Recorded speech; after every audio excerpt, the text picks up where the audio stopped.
오늘은 5월 26일 민수기 29장 1절부터 11절입니다. 일곱째 달에 이르러는 그날 초하루에 성회로 모이고 아무 노동도 하지 말라. 이는 너희가 나팔을 불 날이니라. 오늘 보면 절기에 대한 말씀을 하시는데요. 일곱째 달에 이르러 7월을 말합니다. 그리고 초하루에 성회로 모이라. 그러니까 7월 1일을 말하는 것입니다. 그때 뭘 하냐? 노동도 하지 말고 나팔을 불어라. 나팔을 불어서 성회로 모여라. 예배하라는 겁니다. 그래서 나팔을 분다는 의미로 나팔절이라고 얘기합니다. 7월 1일은 나팔절이에요. 이날은 성회로 모이는 겁니다. 자, 이거는 유대력으로 보면 우리나라가 1월 1일이 설날이잖아요. 유대력으로 보면 7월 1일이 마치 1월 1일과 같은 거예요. 그러니까 새해가 시작되는 날. 그러니까 우리나라의 설날과 비슷해요. 한 해가 가고 한 해가 시작되는 날이 7월 1일이다. 이렇게 보시면 돼요. 그러니까 나팔절은 설날이에요. 한마디로 말하면. 자, 이거는 왜 하나님께서 지키라고 명령하시냐면 과거가 끝나고 새날이 시작된다는 의미가 있어요. 무슨 소리냐? 과거에 주신 은혜를 기억하는 시간, 그리고 이제 새롭게 시작하는 한 해 동안에 또다시 은혜를 주실 것을 기대하는 시간이 바로 뭐냐? 나팔절이라 이겁니다. 항상 하나님의 은혜를 기억하는 시간들을 가져야 된다는 거예요. 그리고 그 시간이 끝나면 하나님의 은혜를 또 기대하라 이겁니다. 여러분들은 어떠세요? 하나님의 은혜를 기억하고 하나님의 은혜를 기대합니까? 아니면 없는 것 보면서 힘든 것 보면서 현실 보면서 원망 불평하는 시간이 많습니까? 지나고 나면 다 은혜예요. 그래서 우리는 은혜를 찬양하고 은혜에 대한 감사가 있어야 돼요. 그리고 나 비록 힘들고 어려워도 하나님께서 또 과거에 주신 은혜를 동일하게 주실 것을 믿으면서 또 하나님의 은혜를 기대하는 겁니다. 그게 성도의 삶 아니겠어요? 오늘도 이와 같이 은혜를 기억하고 은혜를 소망하는 여러분 되기를 축원드립니다. 2절부터 5절입니다.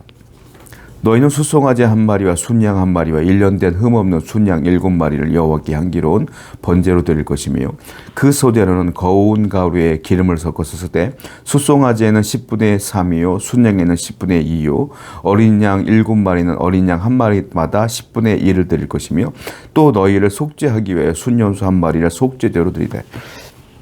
나팔절에는 하나님께서 그냥 나와서 예배하는 것이 아니라 제물을 가지고 오라고 말씀하셨어요. 제물을 가지고 와서 그에 맞는 제사를 지내는데 첫 번째 번제를 드리고 소제를 드리고 속죄제를 드리라고 말씀하시는 겁니다. 자, 2절을 보니까 그 제물의 양이 어마어마한데요. 숫송아지 한 마리를 바치래요. 그리고 순양 한 마리, 1년 된 흠없는 순양 7마리. 굉장히 많은 양의 제물을 하나님께 받기를 원하시는데 이걸 어떻게 하냐? 번제로 드려라. 번제로. 그리고 3절을 보니까 소제까지 드리는데 고운 가루, 밀가루입니다. 고운 가루에 기름을 섞어서 그 양들에게 발라서 같이 드리는 건데요. 쭉 얘기하고 또 5절 보니까 속죄제도 또 드려야 된대요. 속죄제를 드리는데 이때는 순염소 한 마리를 가지고 속죄제로 드려라. 제물을 드려라. 번제로, 소제로, 속죄대로 하나님께 드려라 이렇게 말씀하시는 건데 이게 어떤 의미냐면 내가 하나님께 제물을 드린다는 건 하나님께 예배하기로 결단한 거예요. 그리고 나팔절이라는 의미는 제가 설명드렸잖아요. 과거의 은혜를 기억하고 앞으로의 은혜를 기대하는 겁니다. 그러면 내가 제물을 이렇게 많은 양의 제물을 갖고 와서 번제로 소제로 속죄제로 하나님께 드린다는 건 어떤 의미냐면 하나님 내가 은혜로 살았습니다. 앞으로도 은혜로 살 겁니다. 하나님만 바라볼 겁니다. 라는 결단의 의미다라는 겁니다. 은혜는 하나님이 주시는 것이고 은혜로 살겠다고 결단하는 건 내 몫이다 이겁니다. 하나님은 은혜를 여러분들에게 끊임없이 주셔요. 그런데 그 은혜를 바라보고 살겠습니다라는 결단은 여러분들이 하셔야 되는 거예요. 지금 이 백성이 예배하는 건 결단의 의미가 있다는 거죠. 악한 마귀가 유혹하고 세상이 아무리 힘겨워도 믿음으로 살겠습니다라는 결단을 늘 하면서 은혜로 살아가는 여러분 되기를 축원드립니다. 7절 말씀이에요.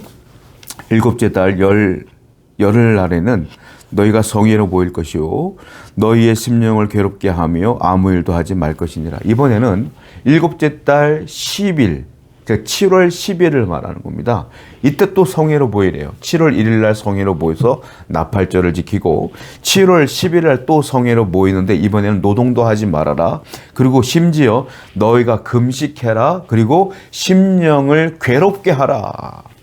이렇게 말씀하세요. 왜냐? 7월 10일은 1년에 한 번 드리는 대속죄일이라고 합니다. 대속죄일은 이스라엘 전체 죄를 회개하고 용서받는 시간인 거예요. 아까 제가 설명드린 것처럼 7월 1일이 1월 1일과 같다 그랬잖아요. 그러니까 새해가 시작되는 달이란 말이에요. 그러니까 7월 10일은 결국 1월 10일과 같은 거예요. 그러니까 새해가 시작됐을 때 해야 될 일인 거예요. 뭡니까? 죄를 용서받는 일이에요. 죄를 용서받고 한 해를 새롭게 또 시작하는 겁니다. 이때 대속죄일은 대제사장이 지성소로 한 번 들어갑니다. 자, 지성소로 들어가는데 1년에 한 번 들어가는 거예요. 근데 한 번만 들어가는 건 아니에요. 이날 하루 동안에 대제사장은 들어가서 하나님께 용서받고 연기를 뿌리고 나와서 또 들어가고 여러 번 들어가요. 그때 왔다 갔다 하다가 대제사장의 죄가 있으면 죽습니다. 하나님의 임재 가운데 있기 때문에. 그러니까 굉장히 중요한 날이란 말이에요. 이스라엘 전체의 죄를 용서받는 날이 대속죄일이다 라고 보시면 됩니다. 자, 이게 무슨 말일까요? 회개해야 된다는 거, 회개. 하루를 또 시작하려면 회개해야 된다는 거예요. 그런데 이 대속죄일에 회개하고 제사함으로 말미암아 용서받는 것은 불완전하죠. 완전하지 않아요. 완전하면 뭐하러 7월 10일마다 1년에 한 번씩 대제사장이 지성소에 들어가겠어요. 완전하지 않아요. 이건 어떤 의미냐면 죄를 용서받고 1년치 용서받는 거예요. 1년치. 그리고 1년이 되면 또 7월 10일 날 또 들어가서 용서받는 거예요. 무슨 의미냐? 완전한 용서가 아니라 죄를 기억하는 시간이 되어라 이거예요. 죄를 기억하는 시간인 거예요. 7월 10일은. 내가 1년 동안 지었던 죄를 다 기억하고 그리고 내 심령을 괴롭게 하면서 내가 회개하는 겁니다. 회개는 괴로운 거예요. 죄를 기억하는 건 괴로운 거예요. 그러므로 여러분, 죄를 짓지 않는 게 은혜예요. 죄를 짓지 마세요. 죄를 영원히 짓지 않는 게 은혜라라는 겁니다. 오늘도 죄를 멀리 하시고 죄를 짓지 않아 마음의 평안을 갖고 살아가는 여러분 되기를 축원드립니다. 또 말씀드립니다. 이거는 온전한 용서가 아니라 유한한 용서라. 1년, 유통기한이 1년이에요.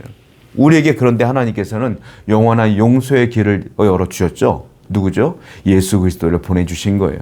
예수 그리스도를 믿으면 우리의 죄 용서함은 영원하다. 그분을 믿는 믿음으로 천국 백성이 된다. 그러므로 항상 그리스도 예수를 바라보고 십자가를 바라보고 그 믿음이 흔들리지 않는 여러분 되기를 축원드립니다. 기도합니다. 하나님 아버지 감사합니다. 언제나 하나님의 은혜를 기억하고 하나님의 은혜대로 살기로 결단할 수 있도록 인도하여 주시옵소서. 예수님의 이름으로 기도드렸습니다. 아멘.